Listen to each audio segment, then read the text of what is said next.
if you're not getting results quickly, get a professional to help you before you take things in the wrong direction and create problems that you didn't mean to create.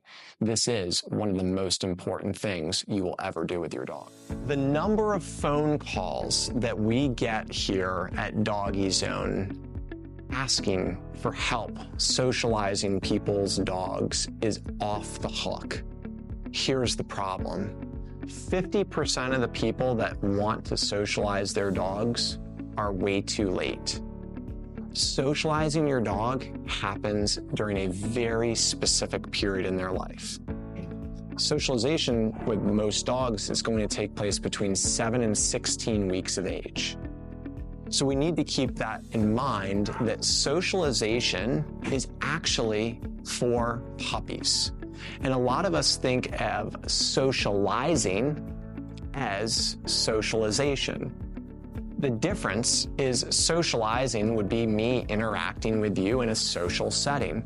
Socializing is actually taking a dog and putting them into an environment or around an object, a sight, a sound, or something that they've never been exposed to, and we expose them to it and we create a safe emotional response from the dog in doing so.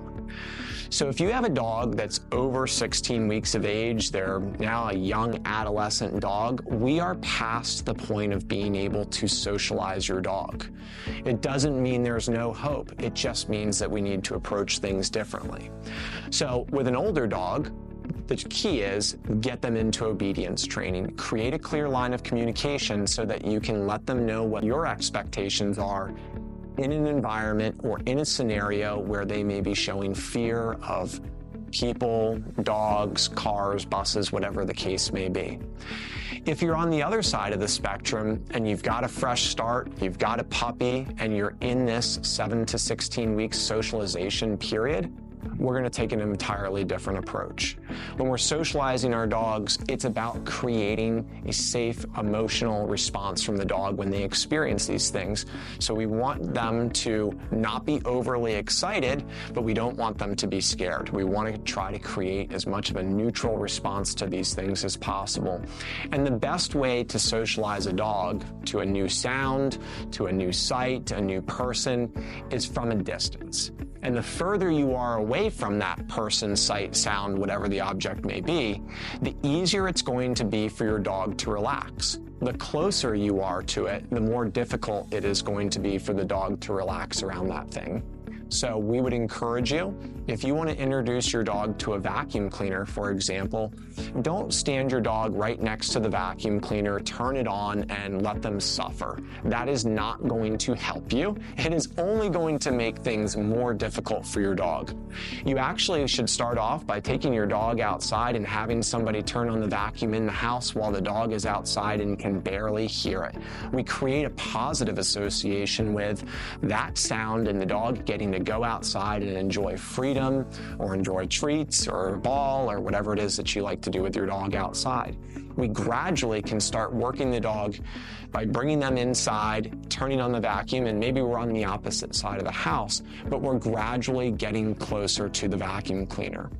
Now, not all of your dogs are going to need things broken down that much. Many of your dogs are what I would say are very environmentally stable, which means any environment that you put them in, they're pretty comfortable in. Now, most dogs may tend to lean that way, but I would say that there's a good 20 to 30% of dogs that are not very environmentally stable. And it's going to take you much more time to get those dogs over something that they may be showing fear of. The key here is this is done in steps. You're not going to socialize a dog to something they've never experienced before overnight in most cases.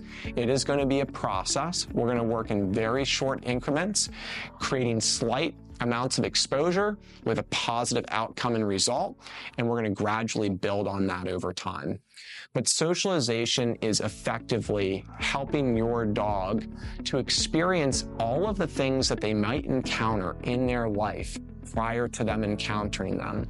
By doing this, we are actually helping to record these thoughts into your pet's head so that when they come up, that's nothing new to them. They've already seen it before, they've already heard it before.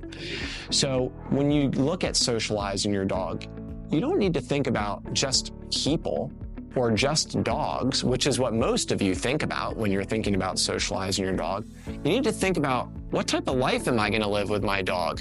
Are we going to walk in the city? Are we going to hike in the mountains? Are we going to travel a lot? Where is it that you're going to take your dog? Socialization goes way beyond people. It goes way beyond dogs. It goes to environments. It goes to objects and many other things.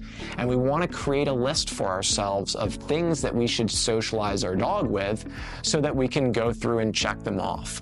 You have a very short window of time when socializing, and we want to make the most of that time. So by creating a checklist and coming up with all of the different things that you want to expose your dog to, this is going to help you to be extremely intentional and make sure that you hit on all of the areas that you expect to run into in the future.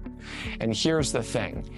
Even if you don't socialize your dog to everything under the sun that you think that they're going to be exposed to, just by you taking the time to write this list of all of the things that they need to be exposed to and you actively working on it, you will find that when you bring your dog to a new place or introduce them to a new person or new object, things just seem to go smoother because you've done the planning, you've done the groundwork, and you've realized that these are the things that are going to move the needle if they are done consistently.